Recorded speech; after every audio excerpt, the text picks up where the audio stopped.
Next up, we have 63, The Third Sanctuary from the Deltarune Chapter 3 and 4 soundtrack by Toby Fox.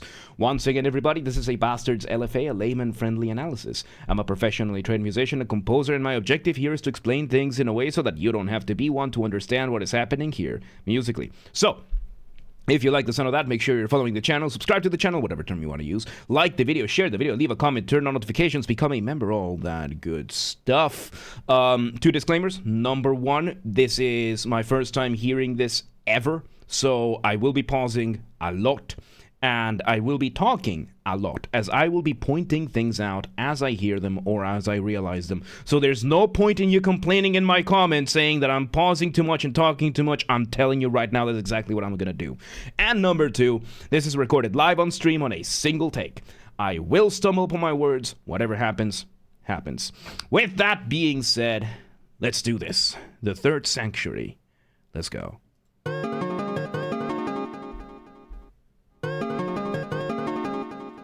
Okay, so we start with this. It's a single line with a couple of extra elements with some delay. We start with a note giving us what I think could be our motif. Motif being the smallest version of your musical idea, the seed, the essence from which everything else comes from, right? And I would say in this case, we are getting what sounds to be an odd time signature, and we are getting it with a little bit of delay. So let me explain the concepts first, right? So we have first the concept of delay. When it comes to digital music, echo is not something you can just record. It is something that you have to emulate. And for that, there are two main types of echo. We have delay and we have reverb. When it comes to these, each of these emulate a different kind of echo. Reverb is the kind of echo that you get if you are in a empty auditorium, in an empty church, one of those things where you can just hear the echo kind of immediately. Delay is the type that you're standing on some mountain, somewhere in the Grand Canyon, something like that, Grand Canyon, sorry, and you just yell out and then it takes a moment for the sound to bounce back to you. So right now we are getting a little bit of delay, and then on top of that, it seems we are also getting some odd time signatures. So, the concept of time signatures, for that, let me take things a step back. When you have music, you have three elements: melody, harmony, rhythm. Rhythm is the use of time, is how fast or slow things are when they happen, and the placement of those things, your beat, your rhythm, everything like that. And these are then subdivided into bars or measures. These are interchangeable concepts. They mean the exact same thing. Then bars and measures then have their beat determined by a time signature. A time signature, therefore, is made by two numbers: upper number, lower number. The upper number is the number of beats that you're going to have per measure. The lower number is the type of beats that you're going to have per measure. So in English, it's super easy to remember. Whole notes are represented by number 1. Half notes are represented by number 2. Quarter notes are represented by number 4. Eighth notes by number 8. 16th notes by number 16. So on and so forth. So in the case of 4/4, we are getting 4 quarter notes, which then you're going to count in quarter notes. So you're going to count 4 quarter notes per measure. Then we're going to get these quarter notes all here. And each quarter note is going to get one number for each beat that there is. In this case, 1 through 4. So 1, 2, 3, and 4. And that's how you're going to count your measure. 1, 2, 3, 4. 1, 2, 3, 4. So this is a standard rhythm in the West. Eastern music tends to deviate a lot more from this. There are so many other concepts in Eastern music, or world music as we call it, which is that kind of thing. So there are a couple of standard types of bars that we get. 4/4, 3/4, 2/4, 2/2 to an extent. 6/8, 4/8. Those are fairly standard. These are all the standard ones that we're just going to call standard. And then you get to the concept of odd time signatures. Odd time signatures means that it's going to be odd. You're not going to just count like up to 4 or up to 3 or up to 2. You're going to be counting 5, 7, sometimes 9, sometimes 11. The most famous out of the odd time signatures is 7, 8. And one more thing, when it comes to counting, there is a barrier over here. So counting everything towards here, you're going to be just counting the numbers that you have for the notes. So in the case of quarter notes, you're going to be counting the quarter notes one number per quarter note. 1, 2, 3, 1, 2, 3, 4, that kind of thing. However, once you get to eighth notes and smaller, usually these are going to be faster. These are going to be faster time signatures, which means you are going to have to engage in subdivisions. Because 7 over 8 means there are 7 eighth notes. And one more thing that I forgot to mention. One whole note contains 2 half notes. One half note contains 2 quarter notes. 1 quarter note, 2 eighth notes. 1 eighth note, 2 16th notes, so on and so forth. And when it comes to 7, 8, that means you have 7 eighth notes.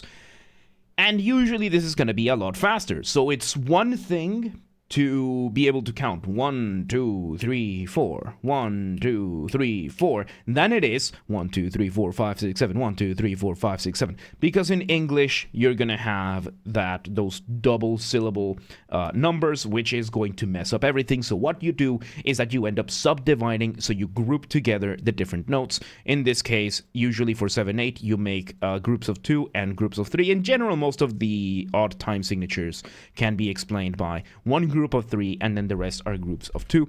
In the case of 7, 8, you're going to have 2 plus 2 plus 3. This is the most common type of 7, 8 bar, and you just count them 1, 2, 1, 2, 1, 2, 3. You just count the subdivisions instead. So 1, 2, 1, 2, 1, 2, 3, 1, 2, 1, 2, 1, 2, 3, 1, 2, 1, 2, 1, 2, 3, 1, 2, 1, 2, 1, 2, 3, 1. It becomes a lot easier when you count in smaller numbers. So we're having something like that. I am estimating maybe a bar of 7/4 that we're getting in this whole thing because of this intro having a little bit of silence afterwards. So let's just continue now that we have explored these concepts. We're going to be able to get some of these time signatures. So let's see where this goes.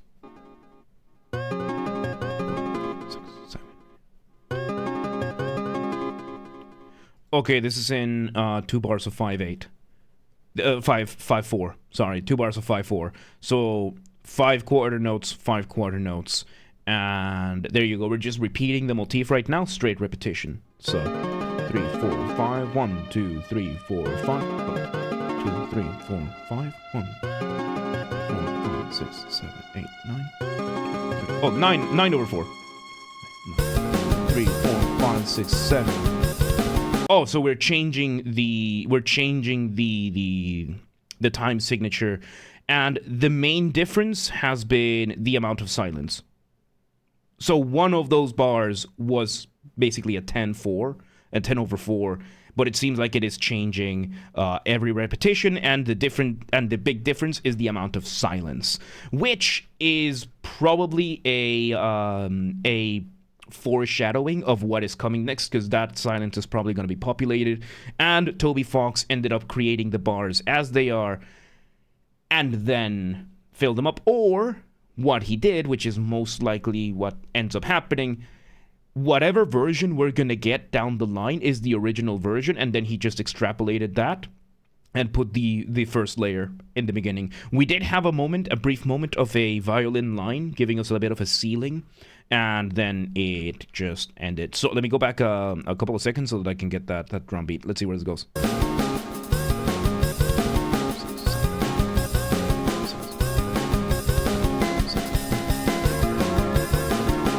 So yeah, the rhythm is repeating the exact same way. We're bouncing back and forth between several odd time signatures in the exact same way. So the motif itself is doing an ostinato. So ostinato, let me just write down the term. Ostinato is when you repeat something over and over and over and over and over and over again throughout a certain amount of time. Megumi, welcome to the day. How you doing? And yeah, we got this going on over here. Very proggy, very proggy. Let's just see where it goes, because now we're having the drums coming in. We have the drums coming in, giving us this very... when it comes to time signatures, drums have some of the most difficult jobs being able to keep the beat because of the unstable nature of an odd time signature. So it's a very challenging job, especially because of how much you have to count. However, Toby Fox is doing this with digital drums, so it doesn't matter. It doesn't matter. You don't need a real drummer to be able to play this. You just need to make it, yeah. Unstable like ethereal workshop? No, unstable like unstable time. So, let's see where this goes.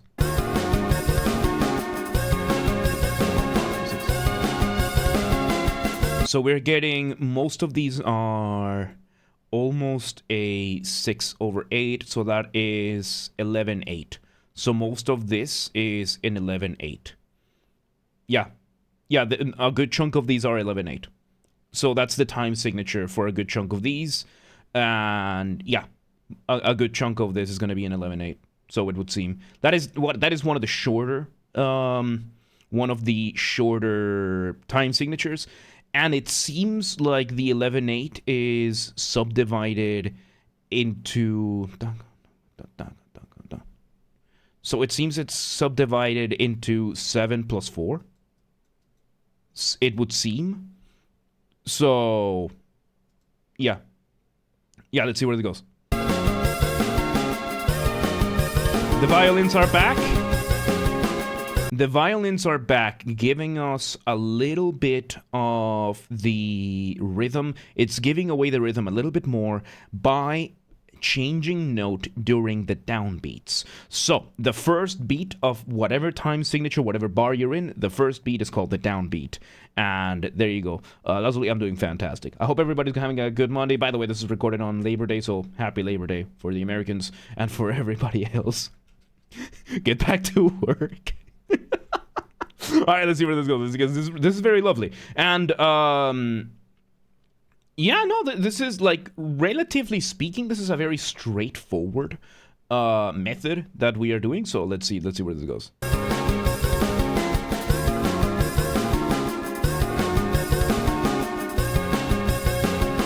And remind me afterwards. Okay, yep.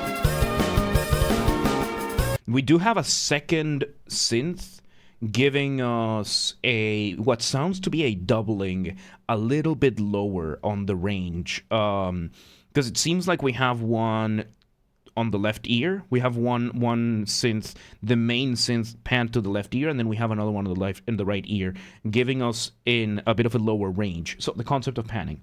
Let's go ahead and explore that real quick. So when it comes to music, panning is when you prioritize one ear on top of from another when it comes to music. Because nowadays we use stereo.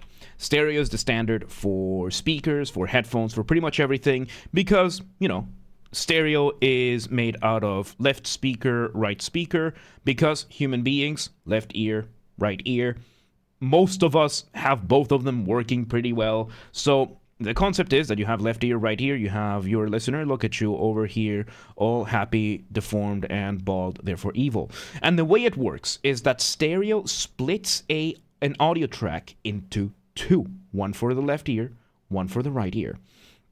And basically, whenever you play a song, what we're hearing right now, we're not hearing a single track. We are hearing two separate tracks that are in coordination.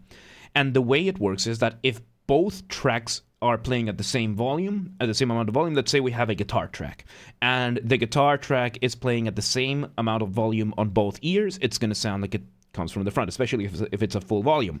However, the more you lower the volume on one ear, the further to the other ear it's going to sound. So right now, we are having the motif on the left ear, which means the right ear is at 0% volume, and then on the right ear, we are having a secondary synth giving us a lower doubling of the motif. However, this other motif, this other version, this other synth is a lot simpler because the main synth has a slide, like it's a slide, you know, the first note sounds like it slides from one note to the other. It has delay, it has a couple of other extra effects, while the second one is lower in the register and it's just the notes. I can't fully tell if it is a doubling or if it is a parallel motion counterpoint, but the idea is that it's giving us what sounds to be the same thing. So the difference between a doubling and parallel motion. When it comes to music, again, 3 elements: melody, harmony, rhythm. Melody, horizontal, individual lines. And we have the concept of doublings versus parallel motion. So parallel motion is a concept from counterpoint. Counterpoint is the study of melodies, how they interact with one another, especially when you pit one melody against another and you compare and contrast how they go. So, parallel motion is one of the 3 main types of motion that you get in counterpoint. There's parallel, there's similar, and there's contrary. These are the 3 main types of motion that you get between 2 melodies. So parallel motion is that you have 2 melodies doing the exact same thing from different spots in the scale. Similar motion is that you have them mostly going the same direction, but the activity is not mirrored entirely. And contrary motion, one goes up, the other one goes down. However, a doubling is when you have 2 instruments playing the exact same thing, mainly for the purposes of texture or tone or timbre. So right now, I think it's a doubling. I think what we're hearing is a doubling between the main motif doing the ostinato and the second synth. However, it could also be parallel motion, that we are just having it harmonize. It's from a different point in the scale. It's a little bit lower, and the distance makes it a little bit more difficult to be able to tell. So let's see where this goes. Welcome back, over. Oh, there we go. Okay, we have finally switched over to a variation of the motif. We are now doing what is called sequencing.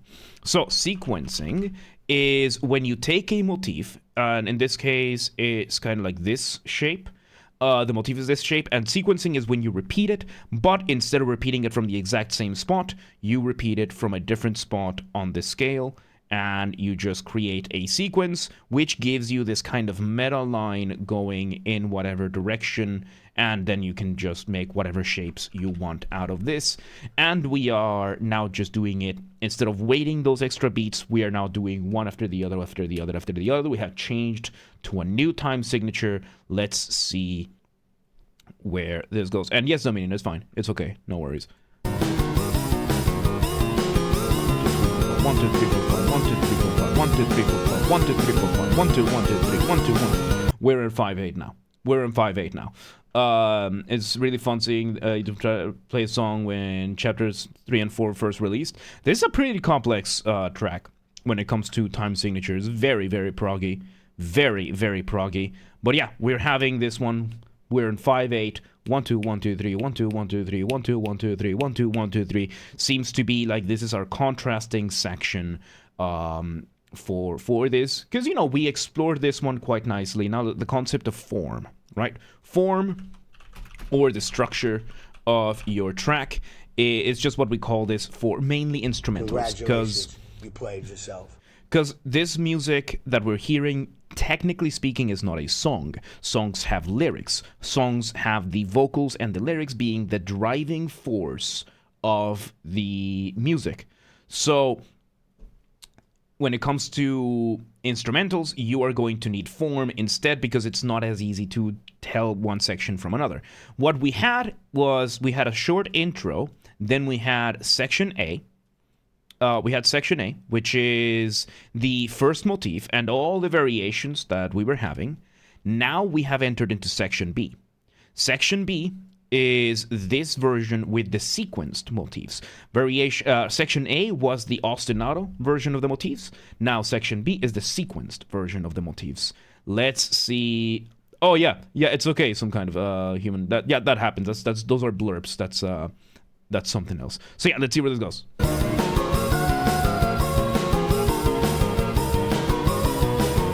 And now we have another melody giving us some counterpoint finally. We bring back another synth giving us the sequenced, the sequence. 1 2 3 1 2 1 2 3 1 2 1 2 3 1 2 1 2 3 1 2 1 2 3 1 2 1 2 3 1 2 1 2 3 1 2 1 2 3 1 2 1 2 3 1 2 1 2 3. Very straightforward, this one. Mainly we are getting the whole focus now is on the sequence, the meta line that we are creating with each start of the motif, and it is very nice. It's very nice. Like I like the timbre and the tone, the overall vibe that Toby Fox makes for his music. It tends to be like he's like the retro sound of it.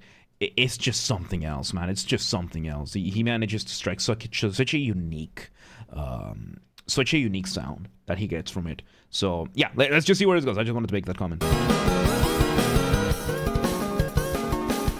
And back we go to section A. However, we've gone back to section A, but we're not exactly the same, so we are going to call this a prime. The apostrophe means prime, which is a variation. It's the same motif that we are using structurally. This is going to be pretty much the same thing, except we are going to be using some sort of minor variations to just spice things up a little bit, right? So let's just see where this goes. Pretty much the same from the first run around. Oh. Now we've added an extra little bit there. Back we go to pretty much the same as the original A. Mm-hmm. Yeah, with the yes, it's pretty much a straightforward repetition, with the exception of that little fill that we had over there, that extra bit, that extra variation, that extension of the motif that was more than enough to make this whole thing feel fresh. It's a really, really nice motif, so yeah, let's just see where it goes.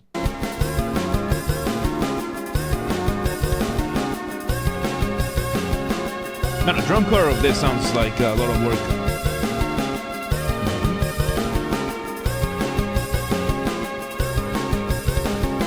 Another important thing is that the synth on the right side is now giving us arpeggios. So it might have been the same for the first time around, but this time we're getting arpeggios being playing a chord one note at a time at the same rhythm. So rhythmically it is doing the same thing as the main motif. It's just playing the chords instead of playing the melody, which is pretty common for it switched from 11/8 to 10/8 to 12/8, then back to 11 in the A section. So that gives us an average of 11/8. So that averages to 11/8. It's 11/8 with extra steps, which technically that's rhythmic displacement. Technically speaking, because we had from what you're saying here, first bar was 11/8, next one was 10, the next one was 12, so we just took one beat from the second one, we put it on the third, and then we looped back. Clever way of creating more variation and keeping the sound of the odd time signature. So let's see where this goes, because now there are two possible directions that we're gonna go here, structurally speaking. We are either gonna go to B prime or we are going to go to C. We're going to go back to that first variation of the motif, or we are going to go into a completely new variation of the motif. Depending on where we go, this is going to be either a binary or it is going to be a rondo. Let's see where this goes, because when it comes to Toby, you never really fully know. So let's see. He's banging his high key fire. I don't know. I don't drink tea or coffee, so I don't know. So, gotcha, Victor. Welcome today. How you doing? Ah, yes, you two are a person. You are a human being. Am I right? Walking on two legs. Am I right? Breathing through the lungs. Am I right? Let's continue.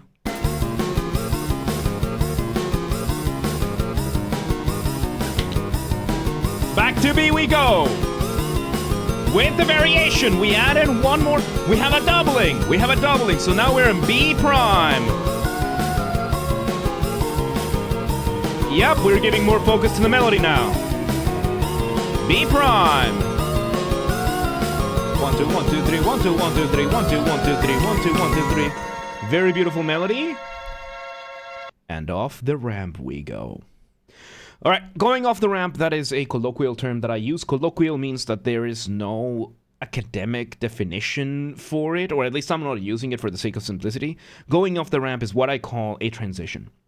It can be as fast as a single beat, it can be an entire section. And this transition, the purpose of it is to make your listener feel suspended up in the air at the mercy of inertia, kind of like going off the ramp, waiting to see where you land. How do you do this? You take away the drums. Maybe the bass as well, which is what happened over here. Coffee, you can tell me water is sufficient? No, I drink, look, the reason why I don't drink coffee or tea is, one, I drink some Pepsi, like I drink soda instead, like 1 cup, one glass nowadays, which is like, what, 400 milliliters at lunch, sometimes at dinner too, and I sleep. I don't compromise my sleep. That's why. So yeah, let's see where this goes.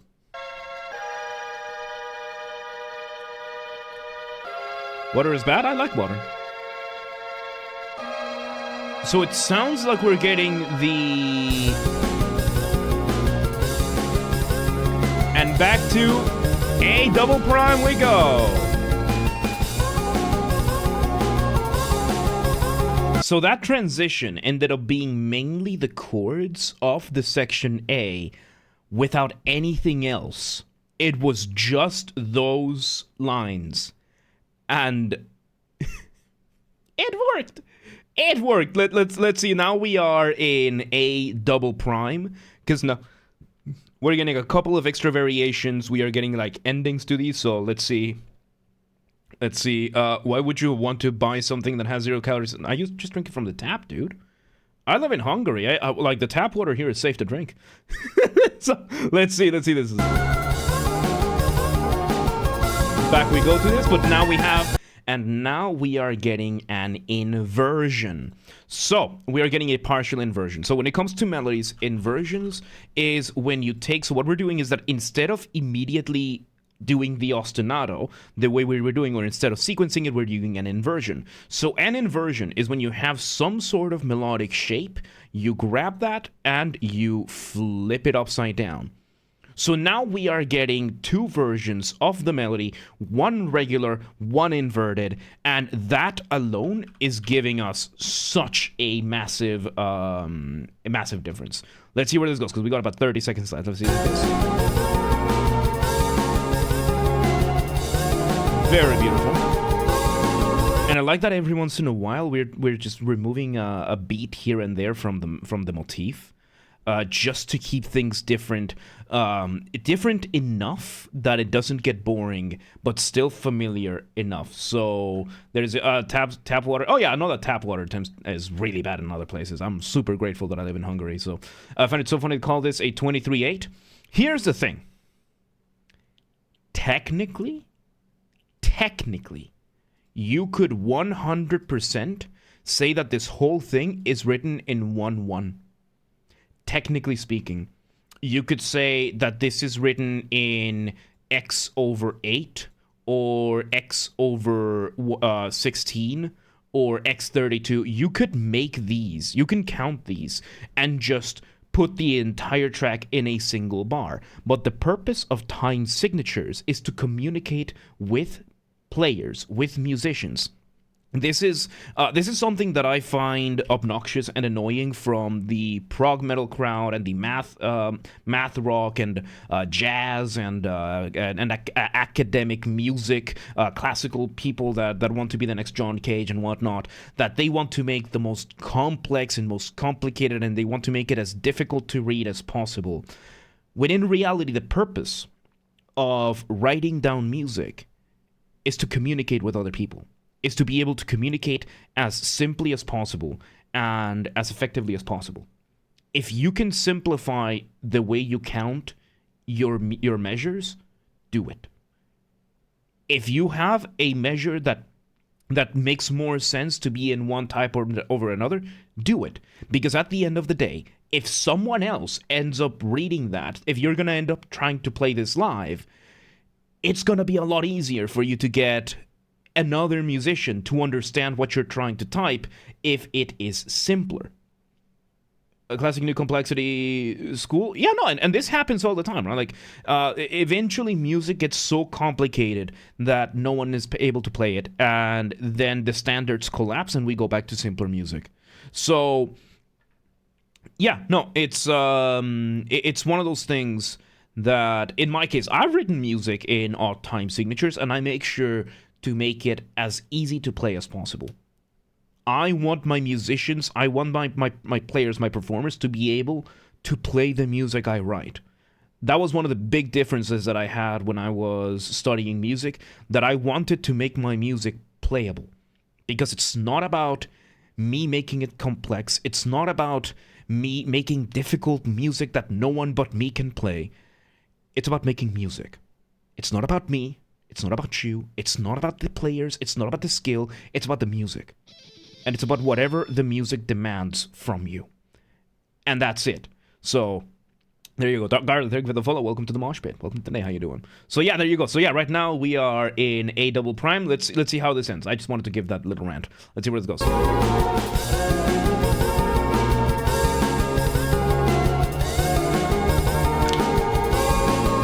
That A double prime. This might become our outro.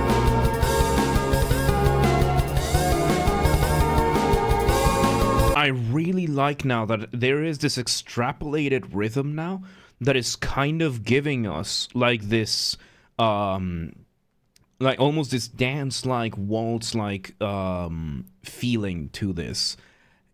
Like this is still in whatever time signatures it is, but the drums are now playing in a somewhat of a polyrhythm, or I think it might have just switched over to 6/8. But yeah, it's very, very much switched to like more of a dance now. Let's see where this goes. Okay, and the outro is just repeating the motifs from A.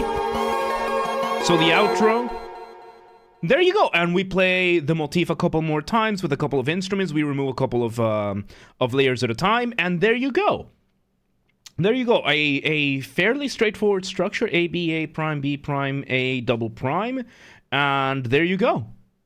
There you go, that's it, intro with outro, and really, really cool, very, like, musically relatively simple, because there weren't too many musical elements here, they were just really, really well used. Like, Toby Fox did a really, really good job at just using however little material, because we only had 3 versions of the motif overall. 3 main versions of the motif. The regular one, the one from B section, and the one in A prime with the inversion. Those were the 3 main versions of the motif.